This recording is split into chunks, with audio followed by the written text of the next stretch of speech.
I was asked to we had a prayer chain go out this week for David Jenkins, and he's a little improved. He has other health problems, so if you would just celebrate any recovery that lets him feel better, and but keep him in your prayers because he still has health needs.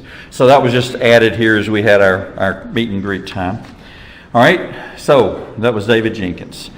All right, so I started to say we would, I asked Renee if she would do the scripture again today, and then I changed my mind. Are men allowed to change their minds? I hope so. Okay, well, I know she did a really good job for me last week, and I was, as y'all know, I was out very early in the morning, and I would not have read it very well, and I don't think I'd read it well today. So since last week I suggested that you should read this book, and it was only 25 to 30 minutes worth of read time, I'm going to think that you've read it. Okay, now I'm going to refer to it, and I'll refer some parts, but we're not going to read the 2 pages that would be involved in today's reading, and just I'll try my best to hit all my bases as we go. So this morning we're picking up where we left off, and last week we started what I would call the drama/love story, and we haven't gotten totally to the love story yet, but it's getting close, and it's from the Old Testament book of Ruth. And it starts really in the book of Judges because it gives a reference and it tells you what people were like back then and how people lived the way they thought was right, not necessarily how the law and God had indicated was right. So this story started with a family leaving Bethlehem, the house of bread, because of a famine, which is sort of supposed to be a little irony there probably. And so they actually go to a foreign land of Moab, and if you look at the history of where that came from, they're not considered good people in general, a little loose on the moral side, but they were leaving because they thought they would be hungry from this famine. So proactively perhaps they head off and they make some kind of a homestead, or they farm somebody else's land for a share of the crop kind of thing. It seems that Moab is hard on the men in the family, because before you get done with the second paragraph last week, all 3 men in the household died. One evidently died very soon after arriving there, Elimelech, the father, and then the 2 sons die before you even get a third of the way through the reading from last week. So Moab seems to be this place that for this family became a graveyard more than a place of solving the hunger. And Naomi gets pretty negative. And she has these 2 daughter-in-laws who love her, so I don't think she was always negative. In fact, it seems they must have had a really great relationship. But she says, I'm going back, and maybe inferred they were going back, and really tries to send her daughters away. And one went away, totally honorable. She had no obligation to her mother-in-law, especially when her mother-in-law releases her. It was better for her to go be with family and maybe get her life to start over than to be like her, which is a widow with no promise of anything in the future. So this family has gone off doing their own thing, and it hasn't worked out so well. In that chapter, it told us that basically Naomi blamed God for everything, and she changed her name, or verbally said, "Don't call me Naomi anymore," which should approximately mean sweetness, to call me Mara, which is bitter. So she had come to the point where God was against her, God wasn't for her in any way, and everything had gone wrong, and she couldn't even see any blessing. In fact, she considered the fact that Ruth, her other daughter-in-law, went with her might be a burden. Not said, but her sending them off to something better was an idea. So our story picks up today, and it starts with just a little description, and it starts with a phrase that it still calls her Ruth the Moabite. I wonder, is she ever going to kick that name? And we don't know that she's been there long, but the author doesn't give just say Ruth, the daughter-in-law. He ties that negative context of what the country or the kingdom of Moab is like. And so all the way through our reading today, if you were reading it, you'd see it keeps saying Ruth the Moabite, or referring to her in that way. So she has this stigma tied to her, but on the other hand, she's acting a little different than they thought maybe Moabites would act. So, since you were supposed to read it last week, should I pass out a short quiz and see how y'all would do this week's before we? No, I guess I won't do that. That might be pushing my luck a little bit. So, basically, Ruth in this, if you'd read it, or if I had read it, says basically, "Mama, I want to go out and glean, or I want to go out and collect grain. And basically he's saying, I want to go pick up pieces of grain so that we have something to eat. So evidently they've got a place to stay, because it doesn't say they were on the street and she asked this. They just indicated they were somewhere together, and that she wanted to go out and pick up the leftover grain, because as the chapter ended last week, it said it was the beginning of the barley harvest. So the harvesting is going to go on for 6 to 8 weeks, and there might be several months here between the barley harvest and the wheat harvest that there's going to be all kinds of work going on. What Ruth is asking for is to go out under the provision of the law of Moses and do something that God had defined in the law, which was that poor people, widows, children whose fathers had died, that had no other means, foreigners who were living in the country just sort of on the fringe, they each, because they didn't have land, would be allowed to come and to glean or to pick up the leftover pieces within a field.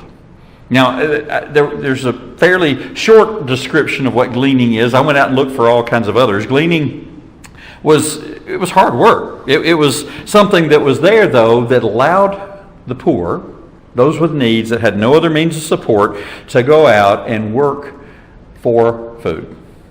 We see people holding signs of that, but we're not sure that mean that. She's going out to follow this opportunity. It means she knows something about the law, and I don't know when she learned about it. We don't know how long it's been since they've arrived in Bethlehem, but it seems pretty short, but might be just a week or two. Somebody is probably taking care of them. Someone has taken them in, but maybe they're a burden to that family. There's no description of that, but we have these two ladies.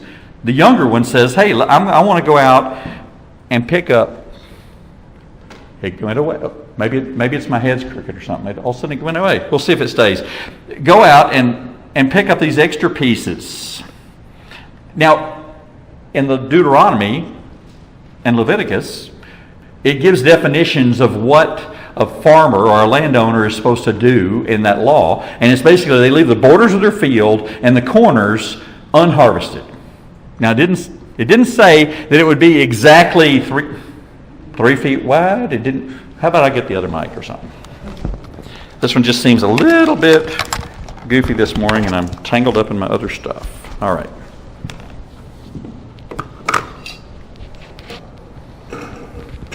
Of course, now it's on, and I'm still tangled up. All right, there we go. All right, let's see if I can handle tying up one of my hands. It may be a problem. I may not be able to communicate. So she's going to go out, and the landowner sort of has a little bit of variance, sort of like filling out an IRS form, and you're having to figure out this or that in an IRS form. Is that the landowner had a requirement for a border, but how wide? If it doesn't say in the law how wide it had to be, could it be 2 rows of little bitty rows? Or would it have to be 10? Did it have to be 20? The plots might have been fairly small, and Boaz evidently is a wealthy man. We're going to meet him in a minute in the story. And so there may be places all over that they're harvesting. They're growing probably in one big valley together, and their land is marked off. But the landowner has the ability to say how big the corners are going to be, as long as they left something.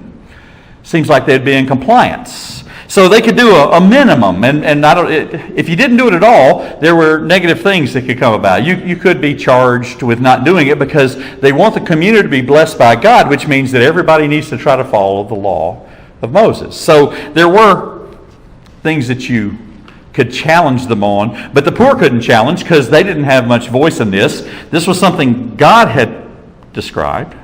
So gleaning is the term, but that allowed them to come and pick up those little pieces of broken stalks and things that the farm hands or the crew that were harvesting dropped. In fact, the law was real specific. It talked about olives and grapes and different things that they're only allowed to harvest once. They can't come back through the field themselves. A landowner couldn't collect up the extra food and then give it to the people either. The requirement was if someone asked for permission to glean, it was to be given allowance, and they were allowed to work as days went on.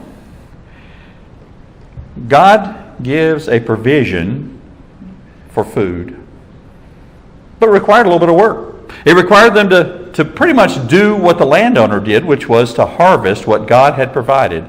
So it really wasn't welfare like we would call it. It was a provision by God for all people not to go hungry. So it was more like a tax to them to have to leave something in the field behind, because otherwise they could have a little bit more to go into their stockpile. But if they were following the law, it was really how generous would they be with what God was providing them.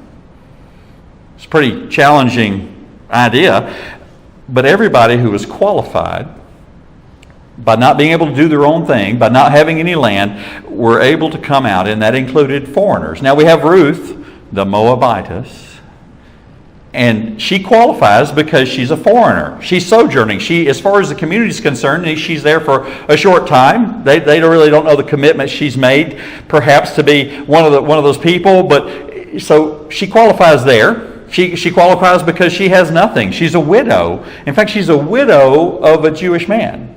Now, I don't know. I didn't find any place that gave her any extra standing. But it's true, she is connected to the Jews, and so she is coming in under the law to try to receive enough food for her and Naomi to survive. Typically they would get, from what I read, they would get approximately a day's worth of food for a family by going out and gleaning, because usually they didn't leave a whole lot in the field. So it was work, and they could gather and save, and they could even replant some of the seeds themselves. If they had a place they could plant something. So the landowner's response to the law of God really related to how God's love and provision would be given to people who couldn't even qualify to ask for it otherwise. So Ruth is there with nothing. She's this widow. And the one thing I kept thinking of is I wondered, why didn't Naomi go as well? I thought about it. I said, well, she just walked a couple hundred miles recently from Moab back to Bethlehem. Seems like she's not totally disabled. It doesn't mean she walked fast, I understand. She might be 40 or 50 years old. I mean, she's old. Okay, most of us are older than that. I walk a little slower than I used to. But for some reason, maybe it's because she's just still depressed and blaming God. Maybe she feels like, I'm just going to sit here and die. I don't have any need to go out. And so she basically tells Ruth, yeah, just go do what you want to do. And so Ruth does go out. And she goes out alone. Now, in the history that we'd be thinking about at the time, a woman going alone to someplace was not safe. A foreign woman going to someplace on the road alone was also very unsafe. They didn't have any rights and privileges in comparison to the Jewish women, but usually you wanted a male to go with them to defend. Well, they didn't have that option, and Ruth didn't even suggest that there was a problem. She just allowed her to go. So Ruth goes out and she finds a place to glean. She has hoped to find a place that they would be kind and let her start gleaning. And evidently she finds somebody that's really nice to her, is the foreman. She's there and she asks permission and she starts gleaning. And the problem that I think I get when I read the definition of gleaning, they really didn't let people start gleaning until the harvesters were finished with a section of field. So it might be a narrow stretch. They weren't allowed to drift off, so they usually would clear the field of what they were going to clear. And so Ruth was there and evidently asked permission, and now she's out there picking up things. And so the author hinted that there's a close relative, Elimelech, there. And that this just happened to be his field and his workers. Just happened. That's the way God works sometimes, isn't it? Just happened to do. Well, if we think of it as just happened, if we're not looking sometimes. So for her good luck, she happened to be in a field that was a relative of Elimelech, her father-in-law, and he was not probably a brother. He might be a cousin or a second cousin. He's in the line. So she is out there. She's not one who gives up and sits in the house and just waits for something to come to her. She's going to go out and take advantage of what God has allowed. And so she goes out and she risks being alone and vulnerable. She's the one who doesn't know anybody in town, so to speak. She is the one who goes out and takes advantage of what she can to take care of what they needed today. So, but today's main character, Ruth is very prominent in our story, but the main character is actually Boaz, who's going to show up on the scene. And as he comes on the scene, he yells out to the workers as he's approaching. He says, "The Lord bless you." And his workers, they shout back, "The Lord bless you." So it's like a traditional greeting. It's probably not that unusual to do in town. But here Boaz is talking to these people that some are servants, some might be slaves. And in the theater of my mind, which I talked about the way I've used Scripture sometimes as I sort of see things in my head, the workers all stand up straight because here comes Boaz. Here comes the boss. And so they stand up and they give that return greeting. And I think even Ruth stands up because, well, she doesn't want to be disrespectful to the person whose field this is. And so they quickly go back to work. They're doing their job. The men are using the sickle, and the women are bundling things up, and they're stacking them up, and they're just continuing the process. And the foreman and Boaz get together, and they're talking about whatever the situation is. And he says, "Hey, whose girl is that over there? Whose woman is that over there? What family is she from? Who's her protector? I don't recognize her. Is she from around here?" So he recognized he didn't have a clue who the girl was, and I think he noticed her. There are a couple of reasons. One is she was already in the field instead of being allowed to wait until later when that section of the field was clear, so that might have drawn her attention. She was also evidently fairly close to the women workers, so she wasn't just working the edges and away from everybody. She was pretty close and picking up the things that she could find, and she might have looked different. I don't know. She might have dressed different. Anyway, he's talking to her. He walks over to her the foreman says, "Boss, you know who that is. That's that Moabite woman who came back with Naomi. You know, the one that taken care of her, the one who walked all the way back here with her. And she was here at dawn, ready to come and work, but she waited and asked me if I could come into the field and work right now. And so I told her she could." Now I think that tells us something about Boaz.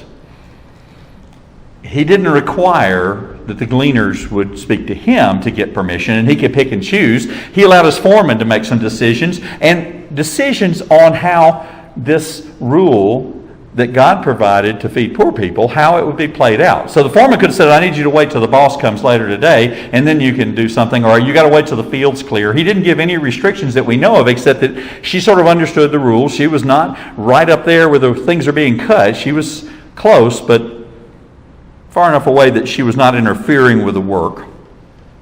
So he goes to her, and he's standing there, and he said, "Daughter."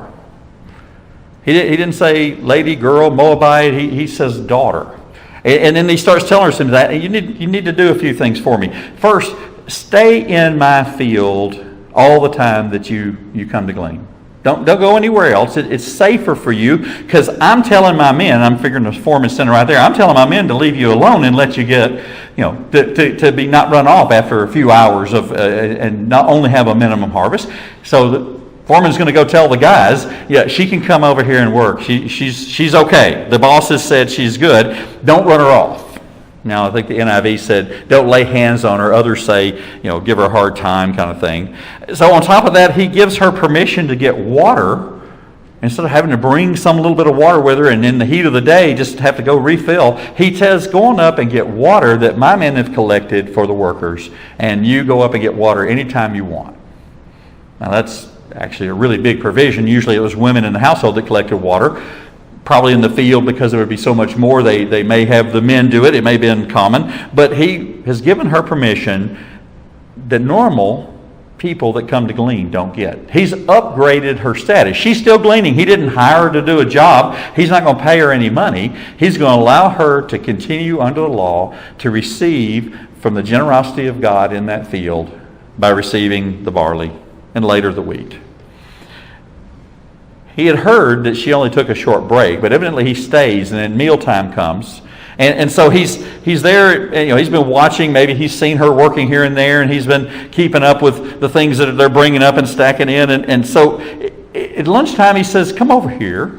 He says, come over here and have some bread. Dip it in some wine vinegar. Have a meal with us. Sit down at our table and have a meal with us. And so she's evidently sitting very close to Boaz. And so he goes a little further. Is after she had sort of eaten a lot of bread, he takes some of the roasted grain and he gives her a serving. More than a handful of roasted grain. And so now she has a doggy bag that she can take home. She doesn't finish her lunch, and now she has roasted grain, which is, well, they wouldn't have known high in nutrition, but it tasted good. It was a staple. And so even that night, when she finally gets home, she is not going to have to prepare anything. She is going to be able to have this grain. So it says that she saves it and takes it home. And I'm sure she's going to share with Naomi, but I have a feeling, well, it says that he actually, on that grain part, he served her. Instead of saying to someone, hey, give her some of the grain, he actually takes and gives her some. That's the reason I believe, from the other things we learn about Boaz, that he was being very generous. He filled up her little cloth that she was trying to have her bread on, and it's pretty big, a fistful of extra grain. And so she is able to take it away and go, wow, that was amazing. He didn't just give her a little sprinkling, just have a sampling. So it's pretty fortunate, isn't it? It's sort of a wow. She's been talked to. He actually speaks to her, and as she wanders off to go back to work, and I almost imagine she goes before anybody else. She sort of finishes up, and she goes back to start picking up little pieces of grain and the little end of the stalks, as we have some representations here, and she's picking those up and gathering already. And he turns around back to the foreman, and the people are sitting there. Says, "All right, remember, don't give her a hard time. Don't chastise her if she goes in the wrong place. Don't give her any trouble. In fact, I want you to be so good to her. I want you to take out of the sheaves and accidentally," I say accidentally because anything the worker dropped on the ground was for gleaning. So accidentally drop some additional grain on the ground that she can collect it. Boaz is being far more generous than would be expected by any landowner. He has seen something in her, because when he talks to her, he says, she's wondering why would you even speak to me? I'm just here gleaning, and he basically responds is, I know exactly who you are. Everybody in town's talking about you and what you have done for your mother-in-law. Everybody's talking about your care. Everyone's talking about that. Everything about you is good. And then here I see you in my fields today, and I can see that you're a hard worker. I can see that you're doing amazing things on behalf of your family. See, I think he respects her a lot. Now, some people might say, if you've read ahead, and I hope you did, you might say, well, the romance is starting. I don't think I see the romance yet. Or even the process of romance yet. I see a respect. I think she respects him greatly because she knows she's getting bonus gleaning properties. She's already collecting more, and then after lunch or dinner or whatever it is, when she goes back to work, all of a sudden the workers are really being sloppy, and so she might be thanking God. We don't hear that she talks about God much, but except for claiming that Naomi's God would be her God. So she's still out there working, and he's given extra instructions to provide for her. He's already given instructions to basically protect her, and the men not to mess with her, and that would also, if she's staying close to their women, would also be protected by the men that are working in the field. So he's given her permission for water and food, and he doesn't just automatically give her the things that she should work for. He just makes it possible that she can gather things more quickly. So he's already pretty sure that this is an honorable woman. Now that's sort of surprising for Ruth the Moabite, because the Moabites weren't that way as far as everybody was concerned. So the day goes on. She collects enough that she goes and she's going to thresh it or crush it up. So that means she's got to sit down with this fairly large amount, as we determined in a second, of barley, at least tops. And she's got to either beat them with a hammer or a log or a rock, and she's trying to break the husk so that you just end up with the wheat berry or the barley berry. I didn't know they were called berries till I looked it up. I kept saying, no, I'm looking for wheat, seeds. No, it's berries. That's what I learned.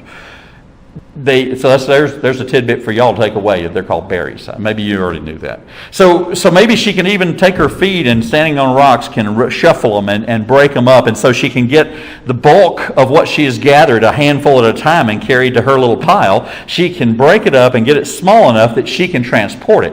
Now the description is that she has in the end an ephah of barley. Okay, that's something else I had to look up, and I found out there's not one single description of what that is. Let's say the Hebrew translation into Tom language is a whole bunch. There's another thing for you to take away. An ephah of barley would be a whole bunch, because the one description was it was about 30 pounds. And the other description is 5.5 gallons of product. Okay, it could be any product. In this case, it's barley berries. So that's a lot. That's one of those big orange buckets from Home Depot plus a half gallon. Okay, that's 30 pounds would be heavy to tote. If you'd been walking around in a field all day, leaned over, picking up little pieces of grain, little heads of grain off the ground, and throw them in your pile, maybe on a shawl that you've put out, that turns into a lot of weight. It was a lot of bulk. So she beats it down to where she can take it home, and it can be processed, winnowing and other things that'll go on later. So she has this huge amount, and I don't know what time you get home after working all day and doing all the things that she's done, but I sort of wonder, did she come home after dark, which would be dangerous again? I don't even know, could she carry 30 pounds back after a day of bending over and pulling and picking? She's younger, so probably so, but can you imagine Ruth as she goes to the door, what was happening with Naomi? Where have you been? You've been gone all day. Why weren't you back sooner? And as she drags this bag in with 30 pounds of material, she goes into sort of shock. Well, she knows what a gleaner gets. A gleaner might get a couple of pounds, and depending on the size of the family, they might have a few more if several people went out. Maybe a day's worth, maybe 2 days, maybe they get more, but very rarely would I think that someone would show up with 30 pounds. And so then she's wanting to know, wait a minute, where did you glean today? Whose field were you in? She just can't believe it, and then she finally just decides, well, may they be blessed. May that man, whoever that was, be blessed. So we don't know if she was asking God to bless them. We know in a minute she will actually suggest that the Lord bless them. But she's sitting there looking and in shock. And so Ruth ends up telling her about her day. Here's this man, he's told me several things. He says, stay with my people, and I can have lunch with them, and I can have dinner with them, or drink water anytime I want. And his people are really messy, so I've really picked a good place to be. And finally, Ruth doesn't say it, but eventually, mother-in-law has to say, whose field were you in? She says, oh yeah, there was a man named Boaz. Now, if you're like me and you have sort of a soundtrack running in your head, the music went from sort of a joyful, hey, we've got food to eat, to almost a ta-da, or some kind of positive music goes up louder, and Naomi's face changes to be, oh my goodness. Because she knows what we've known from reading the scripture is that Boaz is a close relative. Boaz is, as I remember it more than the way NIV says it, a kinsman redeemer, a family member who is in a position to redeem other families who've lost their land or had to lease their land and can't get it back for whatever reason, because they're ill, because they've had to do something to let the land be used by somebody else. Well, a kinsman redeemer, certain people within the family line were required to do the best they could to return that property to that family. Or if the family didn't exist anymore, as with Naomi's family, that person would buy the land to use themselves because they were in the same clan, the same family. So she says he is one of our redeemers. She is off the charts. She says, may the Lord bless him, talking about Boaz. Now, she's been the one who's been down, and sort of the Eeyore of biblical characters going, God doesn't love me, nobody's taking care of me, this is horrible. And now all of a sudden she is on her feet and she's excited. And then on top of that, Ruth pulls out the go bag.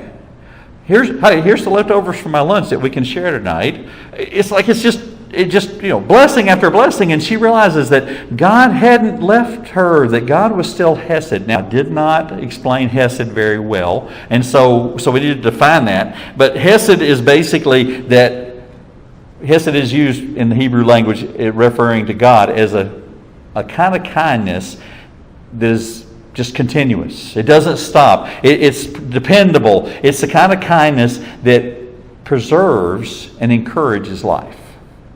So God's Hesed is God's favor. God's looking on you. So the idea of Hesed, of kindness that you see in the Scripture, is the word is used as Hesed, which means even if you're doing something for somebody else, if you're doing it just to be generous, if you're being like Boaz and you're being generous and you're willing to go the extra mile for somebody, if you're willing to encourage somebody or pray for them or do the things, if you are willing to do that, then you are giving Hesed kindness to someone. And ultimately, you represent God. So Ruth asked for permission to go back into the fields the next day, and Ruth doesn't even hesitate. Naomi doesn't even hesitate. Yes, oh yeah, go. And it's a good idea for you to stay in that field because bad things can happen to you if you're out there alone. Last week I mentioned that sometimes when we're hurting, we have loss, we can't see the real things around us. And the first time when she lets her go, I wonder if it's because she was still so focused on God hating her that she didn't have any connection to the realities of the world that they were technically living in. As you go out into these fields, there was danger, especially for women. So maybe the idea is now she's finally able to see. She's found a point of joy, a change in her character. Maybe she's moving back towards sweetness, because she realized that God still is kind to her. It may even be the first time that she really connects that Ruth is a part of that kindness. So what's important in this story with Ruth? Is it that Ruth gets a job? No, she doesn't really. It's not that she gets a job.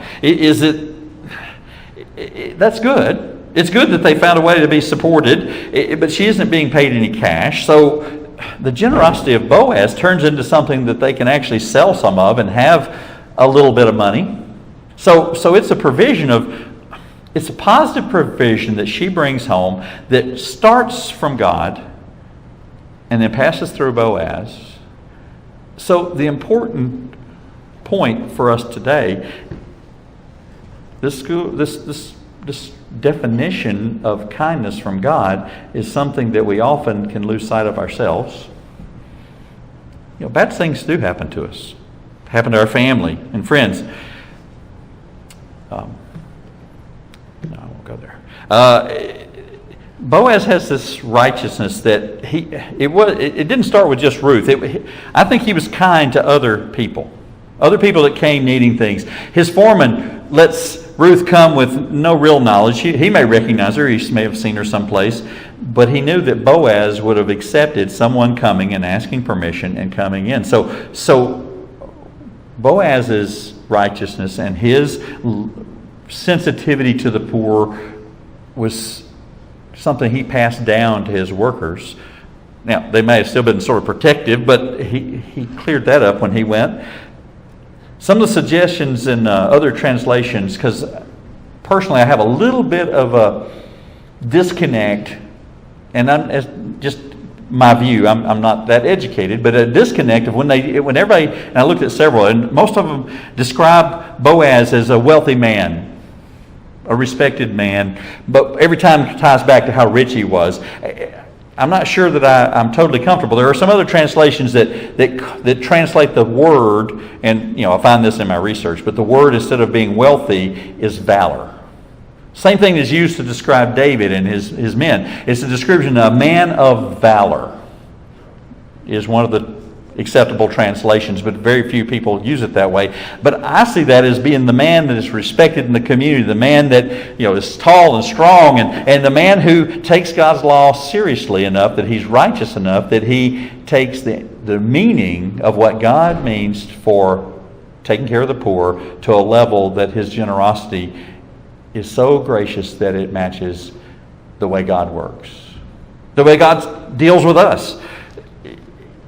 Boaz, Ruth, and Naomi are the primary people in today's story. It branches out slightly next week. I can see him as being strong and righteous. Those words I'm more comfortable with, because what he does, I imagine it's not because it's just how he is, it's who he is. He takes this God thing seriously. He takes the needs of the poor seriously. He takes the righteousness, indirect righteousness, or how about the good character of a Moabite, and takes what she does and turns it into a respect that means he wants to bless her even more. Probably way more than she might deserve. So Ruth is still a little bit of a special case. He's heard about that character. He now has seen some of that character. Is he doing this on behalf of a family member?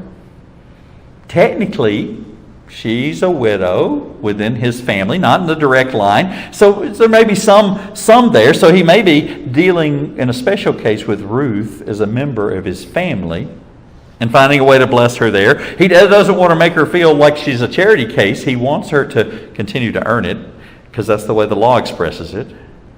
But he has extended his protection, his provision. He gives her even generosity of that provision to help her and ultimately to help her family name. So Boaz is an instrument of God's resources and protection. He does these things. He goes out there, and this is not romance. This is the generosity and the outpouring of generosity that comes from God through him. Anyway, so I think they respect each other. I think she also would do anything he were to ask in the way of proving herself, but she doesn't. He doesn't ask for anything. He wants to give, and he only gives her instructions to come back and be with my group, so I know you're okay. And he doesn't even mention that he's the kinsman redeemer and that they're in a way related. Chapter 2 offers us a description of God's hesed love, his kindness. Hesed is really part of the covenant of God with his people. It's something God says he is going to do as part of this provision, as part of this covenant. So he is keeping his part of the covenant, even though if we were reading the beginning of this, we know that a lot of people in Israel at the time were not holding up their parts. So how do we feel about God's hesed love toward us? There are times when we might feel like Naomi and be tunnel vision and not be able to respond. Maybe we should shut down because we just don't see anything going our way. There are times that for her, the things that she hoped for and the things that she thought were valuable were all taken away. So she thought that God really had it in for her, that he was going to have her die of starvation. That God was against her for some reason and she couldn't explain what it was. I don't know, we might get to that point, and maybe we also could be at the point like Ruth. Now, Ruth had similar things happening to her. She saw her husband die, and she was eventually they were destitute as widows, and they had no choices. But Ruth was a take action kind of person. So some people, when everything is bad, they start doing stuff. It might be the wrong stuff, but they got to do something. They can't just sit there. So Naomi seems to be sit and mope and hang out and wait for God to do something. And then Ruth, on the other hand, was, well, here's what God says, so I'm going to go do those things. I'm going to go and provide for us by working. So we could be like Ruth, and maybe we just have to go and do, and there's nothing wrong with that, especially if we feel like we're under God's provision. Today's part of the story, we see that God gives provision for the people in the Bethlehem area. It doesn't describe it as being bigger or the famine was any bigger. We see that he doesn't really give provision to the poor directly by his own hand. He makes the grain grow. He makes the figs grow. He makes the things happen. And then through people that have the resources, well then that's how God blesses people. Is through common people, sometimes ordinary people. Ruth was ordinary, the lowest of the low in the hierarchy and scale, and she gave to her mother-in-law. She was there doing what she could do. Boaz is the other end of the scale, but he seems to do this there to bless people, to bless the poor. God doesn't come to us and impress us with miracles very often. I know of things that I believe are miracles that happen and kindnesses that I've seen people receive that are wonderful. But most of the time, even in my personal experience, God has moved through someone else to let me know that he was there. Even the worst time I can think of in my life, the same thing that's happened to someone else that I know this week. God moves through people that care enough to come to the darkness and help you. God moves through people that might have the resources that can help you. God comes to give his presence through someone else so that you know you are not alone. That God's hesed love, his kindness for you, doesn't go away. No matter how tunnel vision we are for the moment, it doesn't go away. So we all have the ability to be generous and kind to somebody. Sometimes we do feel like we can make the choice of how wide we're going to leave that row of how far we'll go. I hope all of us will be a little more like Boaz and decide what is right for that moment, for that person, that family, that need. All glory be to God.